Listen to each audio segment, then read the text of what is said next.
एक बार की बात है। एक बड़े जंगल के बगल में एक छोटी लड़की अपने माता पिता के साथ रहती थी। हर बार जब वह लड़की जंगल में जाती थी तो वह हमेशा लाल हुड पहनती थी। हर कोई उसे लिटिल रेड राइडिंग हुड कहता था। एक दिन उसकी माँ ने केक बनाया था। केक रेड राइडिंग हुड की दादी के लिए एक उपहार था। दादी जंगल की दूसरी ओर रहती थी। रेड राइडिंग हुड की माँ ने उससे केक को दादी के पास ले जाने के लिए कहा। माँ ने रेड राइडिंग हुड को रास्ता बनाए रखने और कहीं भी ना रुकने के लिए कहा। उन्होंने उसे अजनबियों से बात ना करने के लिए भी कहा। माँ और रेड राइडिंग हुड ने एक दूसरे को अलविदा कहा। लिटिल रेड राइडिंग हुड जंगल में गई। उसकी बाजू पर केक के साथ एक टोकरी थी। एक बड़ा सिर वाला भेड़िया उसे देख रहा था। वह बहुत भूखा था। छोटे लाल टोपी वाले ने उसे नहीं देखा।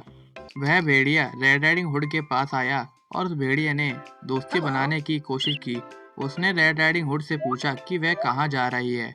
उसने उसे बताया कि वह जंगल के दूसरी ओर अपनी दादी से मिलने जा रही है।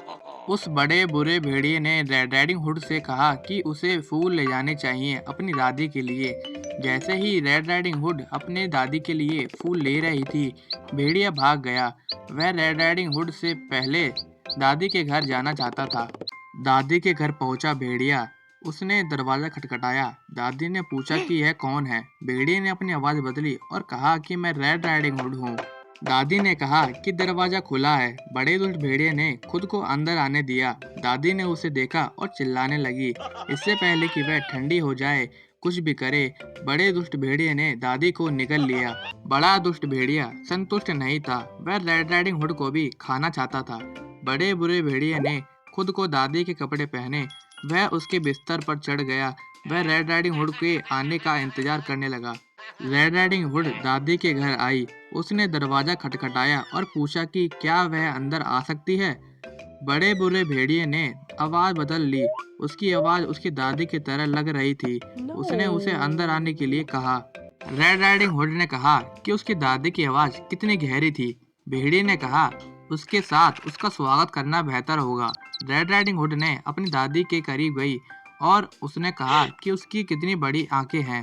भेड़िए ने कहा उनके लिए उसके साथ देखना बेहतर होगा। रेड राइडिंग हुड ने कहा दादी के कितने बड़े कान थे। भेड़िए ने कहा उसका उनके साथ सुनना बेहतर होगा। भेड़िए ने उसे करीब आने के लिए कहा। राइडिंग हुड ने कहा कि कितने बड़े कान हैं।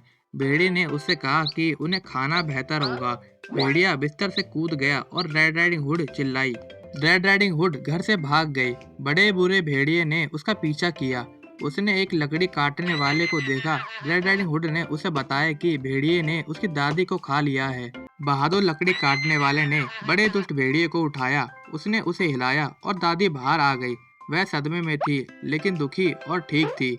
लकड़ी काटने वाले, दादी और रेड राइडिंग हुड ने भेड़िए को भागते हुए देखा। वह खुश थे। अब बड़ा दुष्ट भेड़िया चला गया था। रेड राइडिंग हुड और उसकी दादी ने लकड़ी काटने वाले को धन्यवाद बोला। लिटिल रेड राइडिंग हुड ने अपनी दादी और लकड़ी काटने वाले को बताया कि उसने एक सबक सीखा। वह हमेशा अपनी दादी के निर्देश का पालन करेगी और फिर अजनबियों से बात भी नहीं करेगी।